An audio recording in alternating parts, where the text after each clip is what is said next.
I want to get the terms correct because it is different terms, correct?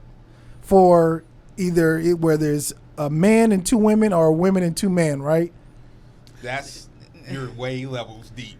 Really? Yeah. Right. So you're talking about specifically like a triad. If you're talking about a man and two women, or women and two men, or three men or three women, and that's just a triad. Triad. Now, I think you might be getting to is there a difference between polyamory, polygamy, that kind of thing? Yes. Okay. What's the difference? So polyamory is the ability to have multiple connections, multiple loves. You can, you love multiple people. It isn't necessarily marriage focused. Okay. Then you have what most people think of, which is polygamy. And there's two different forms of polygamy. There's polygamy and there's polyandry. And so polyandry is a woman that has multiple husbands, and then polygamy is a man that has multiple wives. Polygamy is a man that has multiple wives, and what is the other one? Polyandry. Polyandry is a guy who has multiple. A woman. A woman who has multiple husbands. Yes. Okay. Okay. But all that is very limiting to me, especially if you think about what if you have a woman who has multiple wives, or you have a man that has multiple husbands. Those definitions. That's the don't fit. thing. Why would it not be? I'm just saying. I don't know. Hey, we LGBTQ plus friendly around here. I'm bisexual and very proud, and it's Sexuality Visibility Month.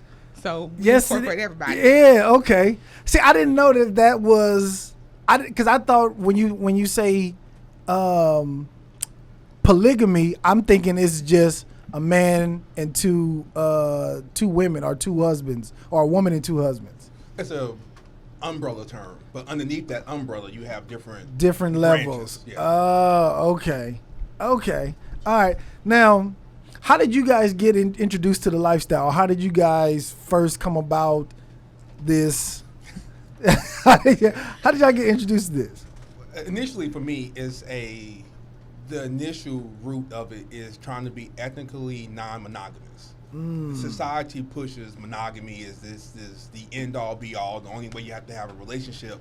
But if you're not a square peg, if you're around, yeah, you don't fit into that square peg. Yeah. And so you have to kind of figure out what works for you. And when you start to researching, after so many failed relationships and things are not working out the way you want them to, you start to figure out that, hey, maybe I'm not different. Maybe I am different, and whatever this is that society says it isn't for me, and it's not forced upon me. I don't have to do this. And you start to look for different things. Gotcha. And you find communities of people who, hey, well, I love like this, I love this way, or this works for me. And, once you start to kind of go into the rabbit hole, it takes off from there. Oh, okay.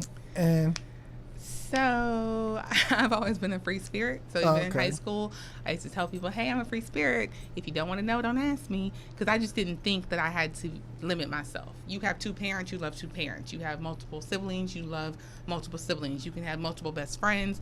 No one bats an eye. All of a sudden, I like a couple different people, and it's a whole problem. Yeah. And so I always was a free spirit.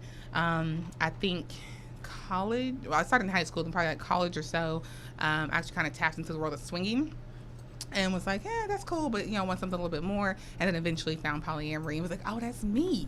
I didn't know that was a thing, or I thought it was only for white people. Yeah. And I found out it's for us too.